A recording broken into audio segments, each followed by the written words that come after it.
ساتوی پسروینو داد شهیدانو کور داد باتورانو کور داد باتورانو کور داد باتورانو کور داد باتورانو کور ساتوی پسروینو داد شهیدانو کور داتورانو کور داد باتورانو. Good evening. It's Sunday, December 29, 2024. I'm Suleiman Talash and you're watching RTA News. Let's dive into today's news updates. Mullah Hidayatullah Badri, the Minister of Mines and Petroleum, met with Maulavi Aminullah Obaid, the Governor of Kabul.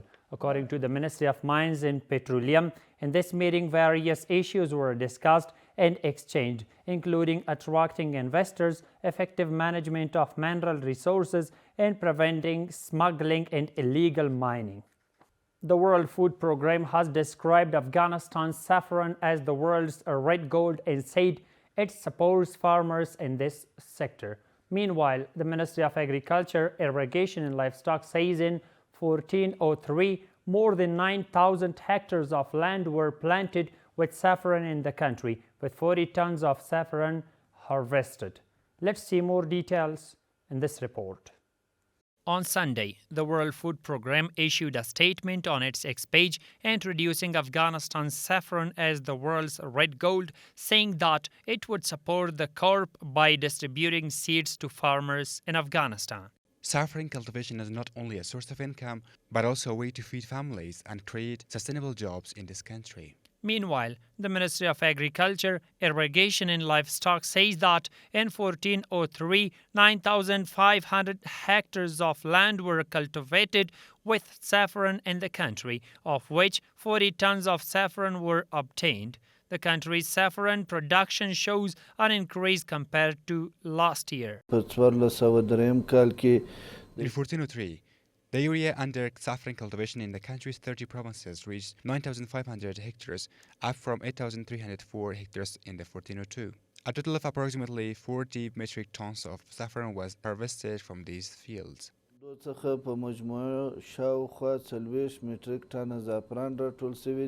On the other hand, farmers expressed satisfaction with the assistance of the Ministry of Agriculture, Irrigation and Livestock and donor organizations in the agricultural sector and demanded technical training, distribution of saffron seeds, and prevention of import of saffron from foreign countries to Afghanistan. We also need that institutions to help and provide us with chemical fertilizers and land so that we can grow saffron.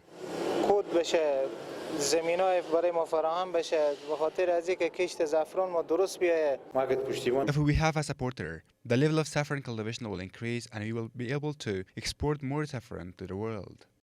The Belgium International Institute of Taste had earlier declared Afghanistan's saffron as the world's best after laboratory tests.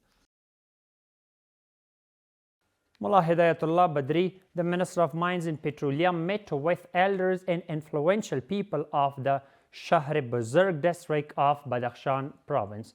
In this meeting, the participants talked about the gold smelting process, creating job opportunities for the local people and prioritizing them in signing the mining contracts in that province, and shared their ideas and suggestions in the field of managing the province's mineral resources with the leadership of this ministry.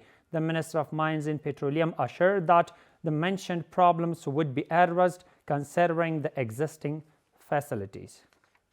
Mullah Muhammad Isa Sani, the Minister of Public Works, met with the heads of the Afghan and Turkish companies and discussed the detailed design of the Gorgori Lashkargah and the Lashkargah Kandahar railway projects. In this meeting, Mr. Sani spoke about the detailed design project of the Herat-Kandahar railway and noted that now security in the country has improved compared to the past, and the Islamic Emirate has provided better conditions for the implementation of projects to domestic and foreign companies. On the other hand, representatives of these companies assured that the projects will be implemented in fundamental manner by these companies.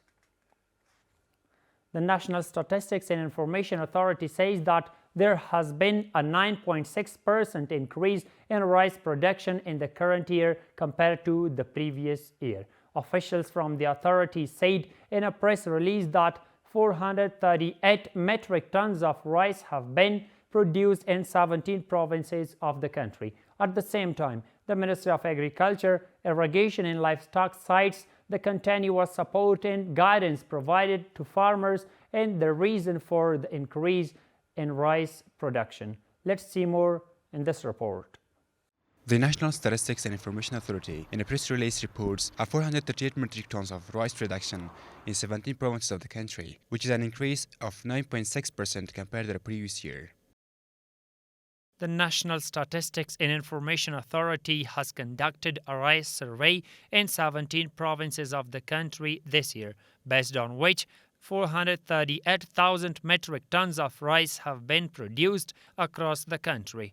The survey data shows that there has been a 9.6% increase in rice production compared to the previous year, with 130,000 metric tons produced in Kunduz, 107,000 metric tons in Takhar, over 43,000 tons in Baghlan, nearly 41,000 metric tons in Nangarhar, and 24,000 metric tons in Balkh and Kunar provinces. We must work on the quality of those products and the quantity of rice that is very good and has both domestic and foreign markets. Let's put more focus on it. Meanwhile, the Ministry of Agriculture, Irrigation and Livestock cites the increase in rice yields in a number of provinces of the country as the reason for the increase in rice yields by ministries to vocational training and distribution of improved agricultural seeds to farmers. Adequate rainfall and favorable climate conditions, the use of modern methods during planting and harvesting, the use of improved seeds, the use of advanced irrigation methods, pest control, and training of farmers in modern rice cultivation. In addition, the distribution of chemical fertilizers and modern seeds has also played an important role in increasing production. The National Statistics and Information Authority conducts surveys to analyze and obtain satellite images of the agricultural product collection process in the Geographic Information System. This year's survey was also conducted in coordination with the Ministry of Agriculture, Irrigation and Livestock at a cost of about 3 million Afghanis from the development budget of this ministry.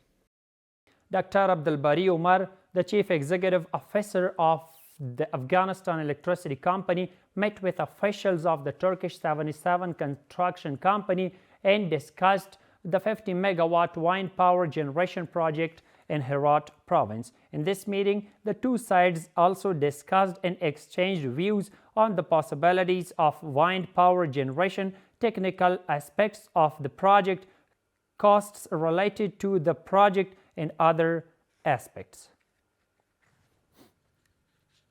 With the activation of the Tarakhel Energy Production Terminal plant in Kabul, the amount of electricity shortages for Kabul citizens has been reduced. The Afghanistan Electricity Company says that this terminal plant has produced more than 100 megawatts of energy, and along with other domestic and imported resources, it has been instrumental in providing electricity to citizens.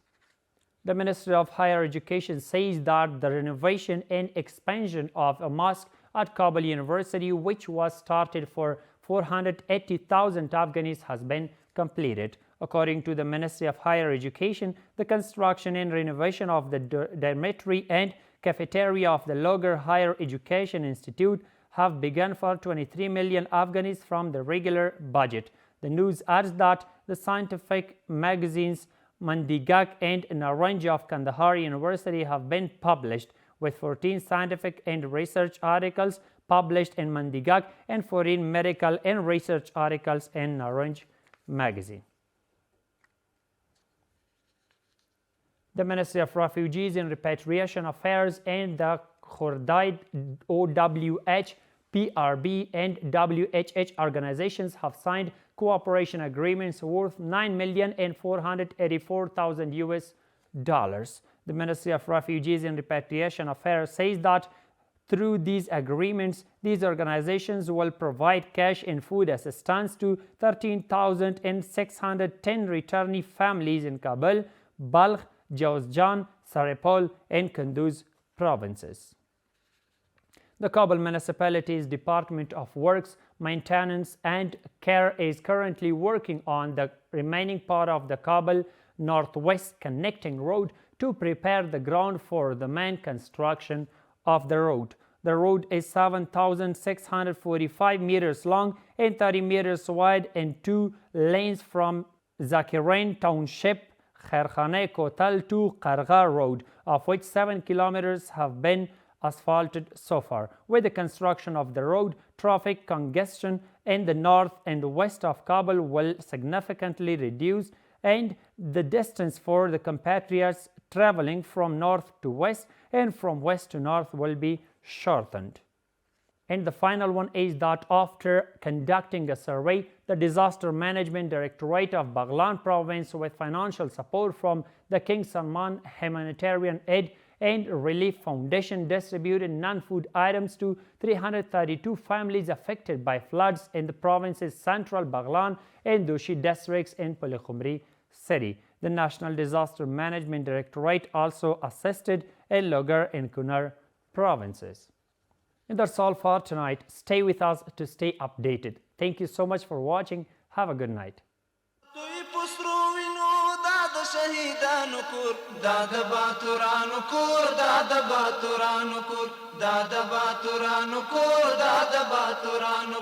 ساتوی پسرو وینو دا د شهیدانو کور دا